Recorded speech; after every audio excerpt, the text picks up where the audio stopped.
So this is what it kind of looked like when the Go Fast showed up in Williams Lake. Just kind of a superficial scratch there. Everything looks good here. Just a couple of scuff marks there, rub mark there. When it left Surrey, this back window was just popped out and it was placed in this U-line box on the bottom, and that was confirmed as the only damage. There's a small buckle in the back right there. The next side panel, just another superficial scratch here. This is appearing to be, bent a bit, which may affect how it closes. Doesn't look like the frame has been damaged. So this is the other side. The tent and everything so far goes up okay. Everything is intact on the roof. The back is what really got destroyed in transit from Surrey to here.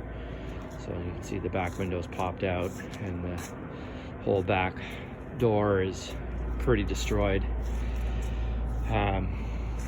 This is a picture of the pallet from the rear. So we got the GFC to the house and took the back door off because it got damaged in shipping. We're going to start by putting on our do-it-yourself beef bars. I got Josh Edgar's drip rails already installed. Are you making a video? Yep.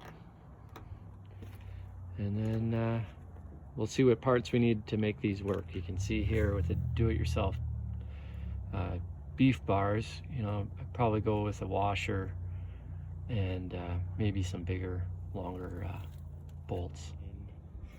So we're putting a little red Loctite on these bolts. They're going to go in the bottom of the 1020 extrusion for the roof rack. So for the custom roof racks, I went with a 72-inch 1020 extrusion, and this distance here is 3.5 inches.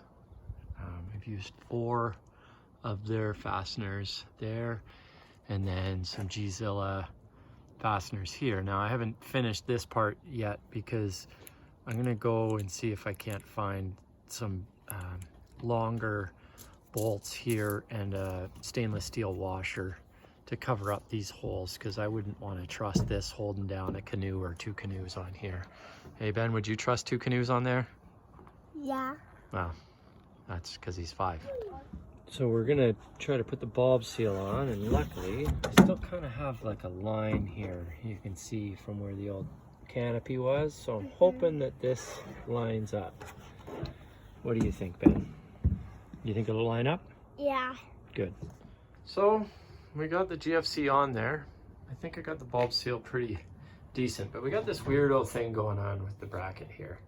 So I've reached out to the guys at support to ask what the heck's going on, just because in the video it's installed on a ram and this part here is flush with that, and the only way for that to be possible is if this beam here goes in quite a ways. But you can see like the truck line looks good on the outside, so you can see some of the scratches, but it's looking pretty good all things considered.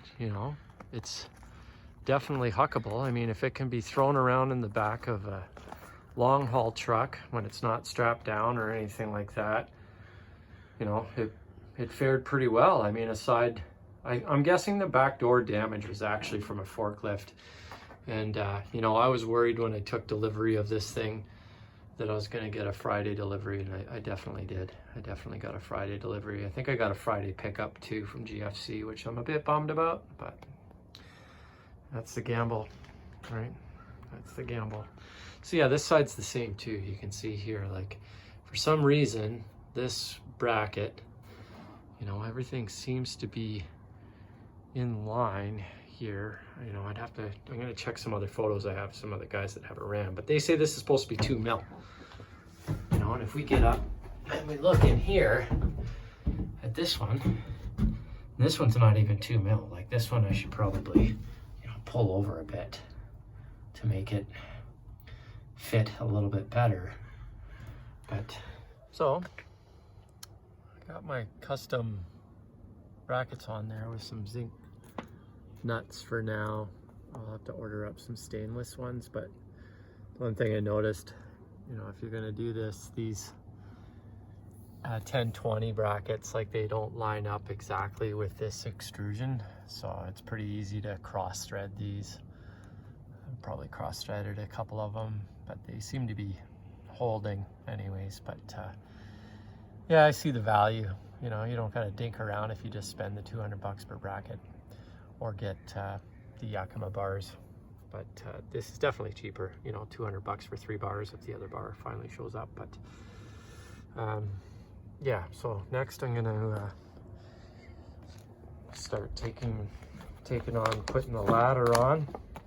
So I've got my Manus claws, and I'm gonna pop the brackets in here, and we'll put it on the passenger side for now and see if that works for us. Okay, let's talk about these things for a second. Like, it literally just took me 30 seconds to put that in there. Like, you just pull off this end cap here, just like that. And you just grab the other one here. I mean, it's awkward. I'm holding on to everything with my same hand. And you just push it in there. Well, of course, this one won't fucking go in there as easy, but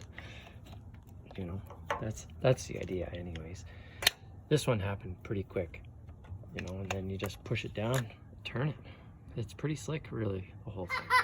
I'm done that. Can I see? So yeah, the door came all pretty damaged. I managed to straighten it out pretty good. There's a couple of wrinkles like right here, but to be honest with you, it's probably no less damage than be done if somebody tried to break into the truck.